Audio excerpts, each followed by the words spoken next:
If you have an intention, you take a pencil, you write it down, you're actually doing something physical, tactile, then you read it silently, then you read it aloud, then you visualize that, and you do that over and over and over again.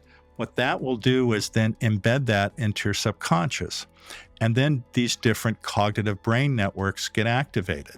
Now, can we unpack that just a minute? Sure. Because everyone that listens to this loves to make sure that they just got the instructions from you, Dr. Doty, because I'm like hanging on every word. And so there were a couple steps to that, because you had the physical pencil, you had the act of writing, you had this moment where, if you're watching on YouTube, you saw it, but if you're listening, let me describe it. He sat back in his chair, he put his hands kind of in prayer at his chest, closed his eyes, and he started talking about repeating the thought.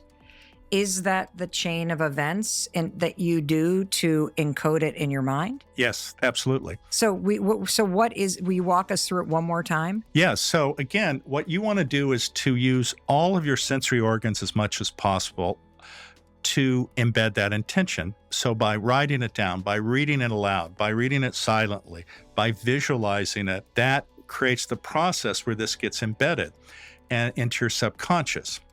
And what happens is once you get this embedded, it activates different parts of your brain. And without getting too technical, I'll just mention 4 of them.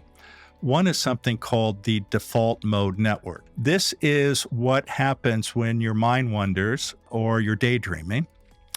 And it's self-referential because it's internally focused, but it's where you create the narrative of who you are or what you want. So if you have negative self-talk, if you ruminate, if you are like, I'm never good enough, nothing works out for me, things like that don't happen to a person like me, I can never get it right. That is the default mode network. Absolutely. And that gets really activated and results in rumination for some people. Can I ask you another question? Because one of the things that you said at the very, very beginning is you painted this gorgeous picture of the ability to leverage the remarkable power of your brain to help you get what you truly desire in life, to help you live in heart mode. And you said it's just about believing it. And part of the reason why we have trouble believing it is because of the default mode network and all of these stories you've repeated over and over and over again.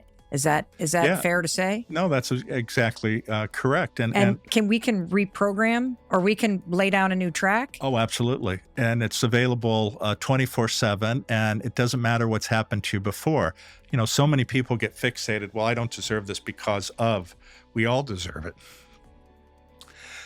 So once this gets embedded and you create the narrative of who you want to be or how you see yourself, what you're doing is you're creating salience.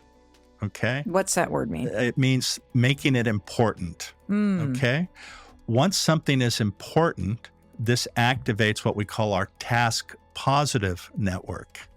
And the task positive network has 3 parts. It has the salience network, it has the attention network, and then it has the executive control network. And once something is salient, what you're basically saying is, this deserves my attention. And by doing it in a very specific way, then that becomes important to you. That gets embedded into your subconscious as something to pay attention to. Once that is defined as something important to you, then that activates your attention network so that then you cognitively focus your attention on whatever that intention is. Okay. Once those are activated, and I use the analogy in the book, it's as if you have a file cabinet and you put this file into the file cabinet that says important stuff. And once that is there, then the attention network is activated, which is, as an example, a bloodhound that says, okay, now there's something there. I need to track this down and figure out what's going on here. Then you activate the bloodhound, and then that gets released. And then once that attention is focused, then it starts looking around through all the possibilities in your environment. And as soon as it identifies one, then your executive control network is activated, which in some ways is the thing that chases down what is in your subconscious. This is how it works. There is no magic here. This is fundamentally basic neuroscience, and it's something that we all have the ability to master by just doing these techniques whereby you are able to embed your intention, you do it over and over.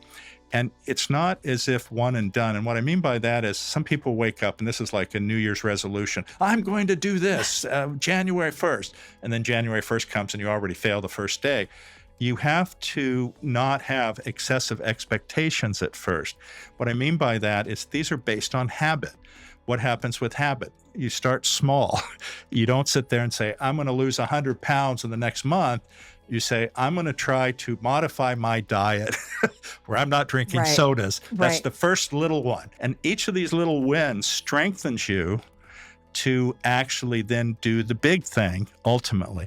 So you don't start by running a marathon on day one. You start by getting up out of bed and walking around the block.